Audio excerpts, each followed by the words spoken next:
জাতীয় স্মৃতিসৌধে স্পিকার ও ডেপুটি স্পিকারের শ্রদ্ধা, স্বৈরাচার যেন ফিরতে না পারে রাজনৈতিক দলগুলোকে এক থাকার আহ্বান। শ্রদ্ধা জানিয়েছেন জিয়া ও বেগম জিয়ার সমাধিতেও। মির্জা আব্বাস গুরুতর অসুস্থ, চিকিৎসা হচ্ছে এভার কেয়ারে। দেখতে গেলেন প্রধানমন্ত্রী তারেক রহমান। রেলপথে শুরু ঈদ যাত্রা, শিডিউল মেনে কমলাপুর ছাড়ছে ট্রেন। ঈদ যাত্রায় জ্বালানি তেল কোনো বাধা হবে না, জানালেন মন্ত্রী। দেখছিলেন ক্রাউন সিমেন্ট সংবাদ শিরোনাম, এবার বিস্তারিত। জাতীয় স্মৃতিসৌধে ফুল দিয়ে মুক্তিযুদ্ধে বীর শহীদদের প্রতি শ্রদ্ধা জানিয়েছেন সংসদের নবনির্বাচিত স্পিকার হাফিজ উদ্দিন আহমদ ও deputy speaker barrister Kaiser Kamal. দায়িত্ব পালনে নিরপেক্ষ আম্পায়ারের ভূমিকা পালনের অঙ্গীকার করেছেন তারা। সকালে সাভারে জাতীয় স্মৃতিসৌধে পুষ্পার্ঘ্য অর্পণ করেন জাতীয় সংসদের স্পিকার ও ডেপুটি স্পিকার। শ্রদ্ধা নিবেদন শেষে শহীদ মুক্তিযোদ্ধাদের স্মরণে 1 মিনিট নীরবতা পালন করেন, সই করেন স্মৃতিসৌধের পরিদর্শন বইয়ে। পরে কথা বলেন সাংবাদিকদের সাথে। দেশে যাতে ফ্যাসিবাদ আর ফিরে না আসে, এজন্য সকল রাজনৈতিক দলগুলোকে ঐক্যবদ্ধ থাকার আহ্বান জানান স্পিকার। বলেন, অনেক ত্যাগ তিতিক্ষার বিনিময়ে অর্জিত গণতান্ত্রিক সংসদকে সঠিকভাবে পরিচালনা করতে নিরপেক্ষ ভূমিকা পালন করবেন। প্রথম দিনে ওয়াকআউটটা না করলেই ভালো হতো। যাই হোক, সেটি তাদের বিষয়। সংসদে সরকার এবং বিরোধী দল উভয়ের সহযোগিতার মাধ্যমে, উভয়ের ঐক্যবদ্ধ প্রচেষ্টার মাধ্যমে সংসদ তার অভিষ্ট লক্ষ্যে পৌঁছতে পারে।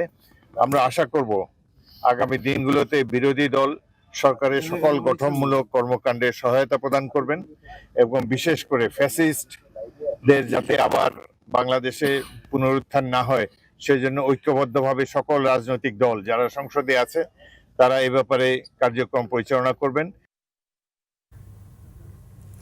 সরকারি ও বিরোধী দল মিলে জনগণের আকাঙ্ক্ষা পূরণে কাজ করবে বলে আশা প্রকাশ করেছেন জাতীয় সংসদের স্পিকার অবসরপ্রাপ্ত মেজর হাফিজ উদ্দিন আহমদ। সকালে শহীদ রাষ্ট্রপতি জিয়াউর রহমান ও বেগম খালেদা জিয়ার মাজারে শ্রদ্ধা নিবেদন শেষে তিনি এ আশাবাদ ব্যক্ত করেন। দায়িত্ব গ্রহণের পর শুক্রবার সকালে ডেপুটি স্পিকার ব্যারিস্টার কায়সার কামালকে সাথে নিয়ে শহীদ জিয়া ও বেগম খালেদা জিয়ার মাজারে শ্রদ্ধা নিবেদন করেন। এই সময় সাংবাদিকদের প্রশ্নের জবাবে স্পিকার বলেন, ত্রয়োদশ জাতীয় সংসদ মুক্তিযুদ্ধের চেতনায় সাম্য, মানবিক মর্যাদা ও সামাজিক সুবিচার নিশ্চিতের লক্ষ্যে কাজ করবে। ওয়াকআউট প্রচলিত রীতি, তবে ওয়াকআউট করার সময় বিরোধী দলকে সতর্ক থাকার আহ্বান জানান তিনি। অহেতুক জুলাই সনদ নিয়ে বিতর্ক তৈরি না করারও আহ্বান জানান তিনি।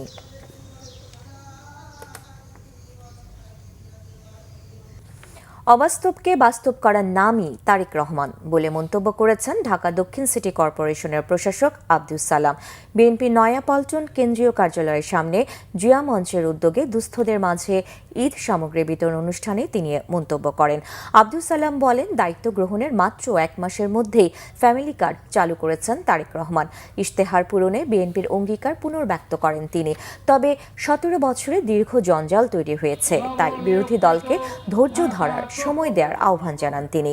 অভিযোগ করেন, দীর্ঘ সময় সিটি কর্পোরেশনগুলো বেওয়ারিশ অবস্থায় ছিল। আশ্বস্ত করেন, নাগরিক সেবা নিশ্চিতে কাজ শুরু হয়েছে। তবে সব সমস্যার সমাধান একা সিটি কর্পোরেশনের পক্ষে সম্ভব নয়। জনগণের অংশগ্রহণও জরুরি বলে উল্লেখ করেন ঢাকা দক্ষিণ সিটি কর্পোরেশনের প্রশাসক। ইনশাআল্লাহ বাংলাদেশের আজকে যে সমস্ত সমস্যা আছে সেই সমস্ত সমস্যাগুলো তার হাত ধরে সমাধান হবে, এটাই আমরা বিশ্বাস করি। তবে বিরোধী দলকেও বলবো যে আজকে 17 বছর সবগুলো প্রতিষ্ঠান ধ্বংস হয়েছে। আপনারা যদি 1 মাস 2 মাস 1 বছরই মনে করেন যে সব কিছু ঠিক হয়ে যাবে, তাহলে তো সেটা ঠিক হবে না। আপনাদেরকেও ধৈর্য ধারণ করতে হবে। রাজধানীর এভার কেয়ার হাসপাতালে চিকিৎসাধীন বিএনপির স্থায়ী কমিটির সদস্য ও প্রধানমন্ত্রীর রাজনৈতিক উপদেষ্টা মির্জা আব্বাসকে দেখতে গিয়েছিলেন বিএনপির চেয়ারম্যান প্রধানমন্ত্রী তারেক রহমান। এভার কেয়ার হাসপাতালে চিকিৎসাধীন মির্জা আব্বাসের শারীরিক অবস্থার সার্বিক খোঁজ খবর নেন প্রধানমন্ত্রী তারেক রহমান। এ সময় তিনি মির্জা আব্বাসের শয্যা পাশে কিছুক্ষণ অবস্থান করেন এবং তার পরিবারের সদস্যদের সাথে কথা বলেন। সিঙ্গাপুরে তার চিকিৎসার জন্য দ্রুত ব্যবস্থা নিতে সংশ্লিষ্টদের নির্দেশ দেন প্রধানমন্ত্রী। এভার কেয়ার হাসপাতালে উপস্থিত ছিলেন মির্জা আব্বাসের সহধর্মিণী ও জাতীয়তাবাদী মহিলা দলের সভাপতি আফরোজা আব্বাস সহ দলের সিনিয়র নেতারা। বিএনপির পক্ষ থেকে জানানো হয়, উন্নত চিকিৎসার জন্য আজ সন্ধ্যা 6টায় মির্জা আব্বাসকে নিয়ে সিঙ্গাপুরের উদ্দেশ্যে যাত্রা করবে এয়ার অ্যাম্বুলেন্স। সেখানে সিঙ্গাপুর ন্যাশনাল ইউনিভার্সিটি হাসপাতালে নিউরো সায়েন্স বিভাগে তাকে ভর্তি করানো হবে। মির্জা আব্বাসের স্ত্রী ও জাতীয়তাবাদী মহিলা দলের সভানেত্রী আফরোজা আব্বাস তার স্বামীর সুস্থতার জন্য দেশবাসীর কাছে দোয়া চেয়েছেন। 15ই মার্চ থেকে গণপরিবহনগুলো পর্যাপ্ত পরিমাণে তেল পাবে, বাড়বে না দামও, বলেছেন সড়ক, রেলপথ ও নৌপরিবহন মন্ত্রী। সকালে কমলাপুর রেল স্টেশন পরিদর্শনে গিয়ে তিনি একথা বলেন। রেলপথে আজ থেকে শুরু হয়েছে ঈদযাত্রা। সকাল থেকে বেশিরভাগ ট্রেন শিডিউল অনুযায়ী সময় মতো কমলাপুর ছেড়েছে। মন্ত্রী বলেন, এবারের ঈদযাত্রায় জ্বালানি তেল কোনো বাধা হবে না, বাড়তি ভাড়া নেওয়ার কোনো সুযোগ নেই বলেও জানান তিনি। সব মিলিয়ে ঈদযাত্রা স্বস্তিদায়ক রাখতে সর্বোচ্চ ব্যবস্থা নেওয়া হয়েছে বলেও জানান সড়ক, রেলপথ ও নৌপরিবহন মন্ত্রী শেখ রবিউল আলম। আশ্বাস দেন, গণপরিবহনের তেল সংকট 2-3 দিনেই কেটে যাবে। বিশেষ করে পাবলিক পরিবহন যারা যেগুলি আছে 15 তারিখ থেকে তারা প্রয়োজন মতো তেল অবাধে পাবে, যতটুকু প্রয়োজন সেটা এনশিওর করা হয়েছে। জ্বালানি মন্ত্রী আমাকে এনশিওর করেছেন, তিনি বলেছেন 15 তারিখ থেকে পর্যাপ্ত তেল পাবলিক পরিবহনে সরবরাহ করা হবে। 21শে বইমেলায় শিশু প্রহরে ছিল শিশুদের ভিড়। ছুটির দিন হওয়ায় বইমেলায় আজ উপস্থিতিও ছিল অন্যান্য দিনের চেয়ে বেশি। পাপেট শো আর বায়োস্কোপ দেখে আনন্দিত শিশুরা। ছেলে মেয়েদের পছন্দের বই কিনে দিতে পেরে অভিভাবকরাও খুশি। রিপোর্ট রিশান নাসরুল্লাহর। ছুটির দিনে বইমেলায় পরিবারের শিশু সদস্যদের নিয়ে এসেছেন বাবা মা। বইয়ের স্টলের পাশাপাশি শিশুদের চোখ কাকতাড়ুয়ার পাপেট শো এর দিকে। এটা তো প্রকৃতির সুন্দর। গ্রামীণ বাংলার বায়োস্কোপও আগ্রহের কমতি ছিল না শিশুদের। 21শে বইমেলার শিশু প্রহরে বিনোদনের পাশাপাশি বইয়ের দোকানেও ছিল শিশুদের উপস্থিতি। পছন্দের বই কিনতে বাবা মায়ের কাছে বায়না শিশুদের। স্টিকার বুক কিনেছিলাম 3টার মতন, আর হচ্ছে একটা ব্রেন বুস্টার আর 2টা গল্প পিকচার বুক। পাপেট শো দেখলাম, ওই যে গল্প দেখলাম, ওই পুতুলের সাথে হাত মিলিয়েছি।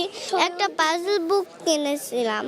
মেলা অনেক ভালো লাগছে। সেখানে আমি মোহাম্মদ জাফর ইকবালের একটি টুনটুনি ও ছোটাছুর বই কিনেছি। ভূতের গল্প অথবা ইংলিশের গল্পর বই কিনতে চাই। বইমেলার নানান আয়োজন শিশুদের মানসিক বিকাশে সহায়ক বলে মনে করছেন অভিভাবকরা। ওরা প্রতি বছর অপেক্ষা করে কখন বইমেলায় আসবে, ওদের একটা আগ্রহ থাকে, ওরা টাকাও জমায়। বাচ্চারা এখানে এসে অনেক কিছু দেখে এবং তাদের অনুভূতি প্রকাশ পায়। যত বায়নাই থাকুক, কিন্তু বই কিনতে যে বায়নাটা, সেটা আসলে ভালোই লাগে, সেটাতে আসলে প্রাউড ফিল করি। এবছর 21শে বইমেলা চলবে 15 মার্চ পর্যন্ত।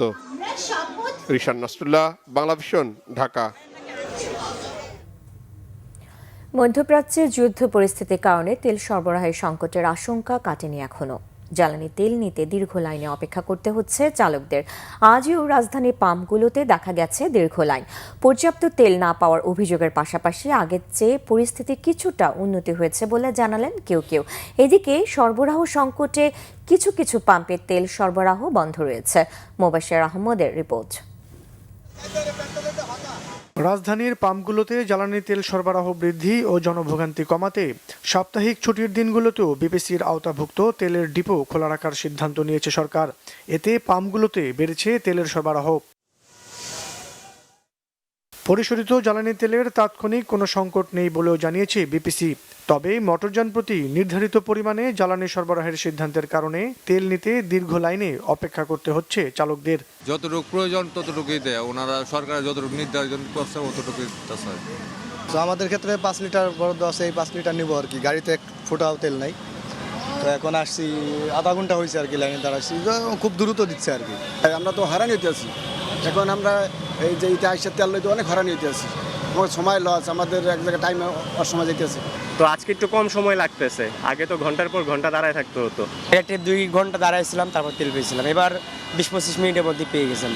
দীর্ঘ অপেক্ষার পরও যেটুকু পাচ্ছেন তা পর্যাপ্ত নয় বলে জানালেন অনেকে।